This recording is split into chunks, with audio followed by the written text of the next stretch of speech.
ফেব্রুয়ারি মাসে নির্বাচন হবেই। এটা হলো স্বর্ণাক্ষরে লেখা থাকার দিন। আপনারা যেই অসাধ্যটা সাধন করেছেন, যে অসম্ভবকে আপনারা সম্ভব করেছেন, এটা শুধু বাংলাদেশের ইতিহাসে না, পৃথিবীর পলিটিক্যাল সিস্টেমের ইতিহাসে উল্লেখযোগ্য হয়ে থাকবে। যে প্রক্রিয়ার মাধ্যমে, যে বন্ধুত্বপূর্ণ পরিবেশে কঠিন কঠিন বিষয়গুলো আপনারা আলোচনা করেছেন এবং সমাধানে এসছেন, যে ছেড়ে যান নাই কারো কোনো বক্তব্য যে ভয় পেয়েছে আমি চলে গেছি, এটা আলাপ করবো না, বেশি আলাপ হয়ে গেছে, ওরকম না। নিজেরা সবাই আন্তরিকভাবে চেষ্টা করেছেন যে একটা ঐক্যমতে পৌঁছতে আপনারা পেরেছেন, যে কারণে আজকে জুলাই সনদ রচনা হয়েছে। সেই জন্য আমি একা নই, জাতির সবাই অভিভূত হয়েছে যে এই অসাধ্য সাধন। কেউ চিন্তা করে না যে শেষ পর্যন্ত এটা হবে, কোথায় কোন দিকে গড়িয়ে যাচ্ছে কেউ বুঝতে পারছিল না এটা কি শেষ হবে কিনা। বলবে শেষ পর্যন্ত দেখা যাবে একজন এক এক দিকে চলে গেছে।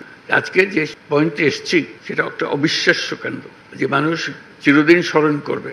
আমি ব্যক্তিগতভাবে বাংলাদেশের একজন নাগরিক হিসেবে গর্ববোধ করছি যে এরকম একটা কাজ বাংলাদেশে সম্ভব হয়েছে, এবং আমি ব্যক্তি হিসেবে গর্ববোধ করছি যে কাজের সঙ্গে আমি শরিক ছিলাম, অংশীদার ছিলাম। এটা আমাদের মন থেকে কোনোদিন কেউ মুছে ফেলতে পারবে না। যে অসম্ভব কাজ আপনারা করলেন, এটা যুগ যুগান্ত ধরে স্মরণীয় হয়ে থাকবে আমাদের ইতিহাসে।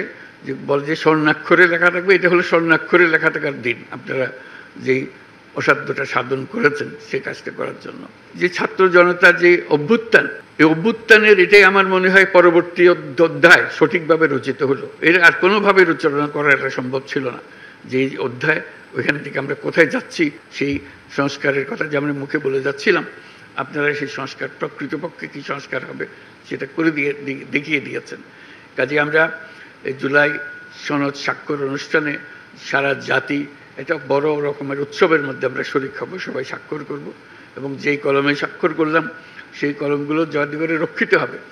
যে এই কলম দিয়ে অমুকে সই করেছিল, এই কলম দিয়ে অমুকে সই করেছিল, কলম দিয়ে আপনাদের ছবি সহ সেগুলো জাদুঘরে রক্ষিত থাকবে, যে কারা কারা এই সনদে স্বাক্ষর করেছিলেন।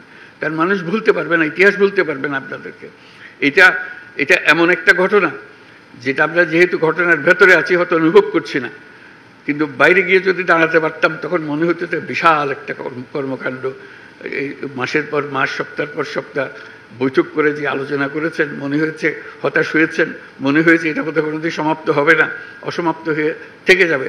এটা অসমাপ্ত থেকে যায় নাই, আপনারা সমাপ্তিতে এনেছেন এবং সন্তোষজনকভাবে সমাপ্তিতে এনেছেন। এমন না যে রাগ করে সমাপ্তিতে এনেছেন, দৌড় দাও আমি কিছু জানি না, এরকম না।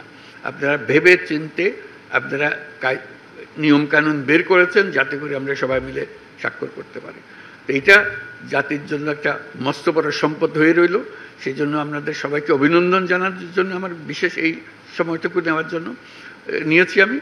আর এই ঐক্য কর্ম কমিশনের সহসভাপতি প্রফেসর আলী রিয়াজ সাহেবকেও ধন্যবাদ জানানো, সবাইকে সঙ্গে নিয়ে, যিনি অক্লান্ত পরিশ্রম করেছেন এটার পেছনে, এবং তার সহকর্মী যারা আছেন কমিশনের সদস্যবৃন্দ, তারা যে পরিশ্রম করেছেন সেই পরিশ্রম আমরা জাতি সবসময় স্মরণ করব, শ্রদ্ধার সঙ্গে স্মরণ করব। তাদের এই কন্ট্রিবিউশন যেটা, অবদান যেটা এখানে হলো, সেটাকে চিরস্মরণীয় করে রাখার জন্য। আর যে দলিলগুলো আপনারা তৈরি করেছেন সেই দলিলগুলো হারিয়ে যাবে না। আমরা চেষ্টা করব, অন্তত আমি যতদিন পারি চেষ্টা করব যেগুলো প্রত্যেকের কাছে যেন যায়। যেভাবে স্কুলের ছেলে মেয়েরা কীভাবে কী আঙ্গিকে পড়বে, জানবে যে এসেন্সটা কী ছিল, কী বিষয় ছিল। কলেজে গেলে তারা কী ভঙ্গিতে এটা দেখবে, যাতে করে সবার মনের মধ্যে থাকে কেন আমরা এই একমত হতে পেরেছি, এই একমত তার মধ্যে আমরা সঞ্চারিত করতে পারি কিনা। একমত হওয়া এক জিনিস, এটাকে সঞ্চারিত করা আরেক জিনিস।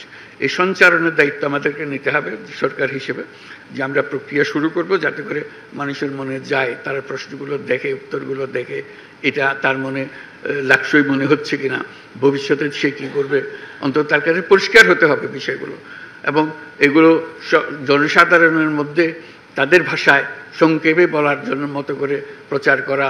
আরেকটা জিনিস ইতিমধ্যে আমি বলে রেখেছি ডিপার্টমেন্টকে, যে আপনারা যে বিতর্কগুলো করেছেন এগুলো একটা অমূল্য সম্পদ। এগুলোকে সুন্দর সুন্দর করে বিষয়ভিত্তিক করে করে এই আলোচনাগুলো ভিডিও করে রাখা, এগুলো বই করে রাখা, যাতে করে এটা সম্পদ হিসেবে আমাদের থাকে, হারিয়ে না যায়।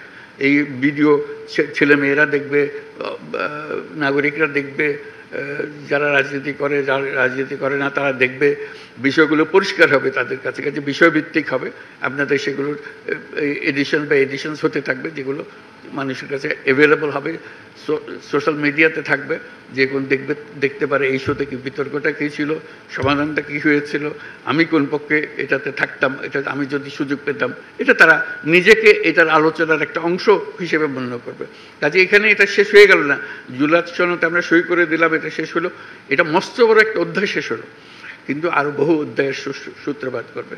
কাজে সেইভাবে আমরা অগ্রসর হব, যাতে করে এটা কোথাও হারিয়ে না যায়, এটা ছবিতে, বইতে, পাঠ্য বইতে, নানা জায়গাতে এটাকে ছড়িয়ে দেওয়া, যাতে করে আমরা জানি এই কী জন্য আপনারা এই পরিশ্রমগুলো করেছিলেন, কী জিনিস অর্জন করার জন্য, কী জাতি তৈরি করার জন্য আপনারা করেছিলেন, সেটা যেন সবার মনে গ্রথিত হয়ে থাকে।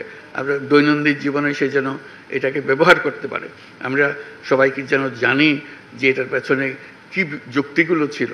নির্বাচনের কথা এসছে, আবারও বলছি, বারে বারে বলছি, যত জায়গায় গেছে, এই যে সম্মেলন করলাম সেখানে বলে এসছি, ফেব্রুয়ারি মাসে নির্বাচন হবেই। যে ঐক্যমত্য কমিশনের যে সনদ, এটা সনদেরই অংশ, এখন এটার সঙ্গে এটা জড়িত। এটা এই যে আমরা ঘোষণা করলাম, সেই ঘোষণাকে আমাদের রক্ষা করতে হবে। এটা এমন না যে কথার কথা বলে ফেলেছি, আচ্ছা ঠিক আছে 2 দিন পরে হলে কি হয়, ওরকম না। এটা ফেব্রুয়ারিতে হবে, এবং ওই যে বারে বারে বলেছি, এটা উৎসবমুখর নির্বাচন হবে। সেই উৎসবমুখর নির্বাচনের জন্য যা যা করতে হয় সবটা আমরা করবো, আমাদের সাধ্যের যতগুলো। এটার সঙ্গে আমরা কোনো কম্প্রোমাইজ করবো না। যে আমাদের কাজ হলো, দায়িত্ব হলো, আপনারা যেরকম সবাই মিলে এই সনদ তৈরি করেছেন, আমাদের সরকারের দায়িত্ব হলো সবাই মিলে উৎসবমুখর নির্বাচনটা করে দেওয়া।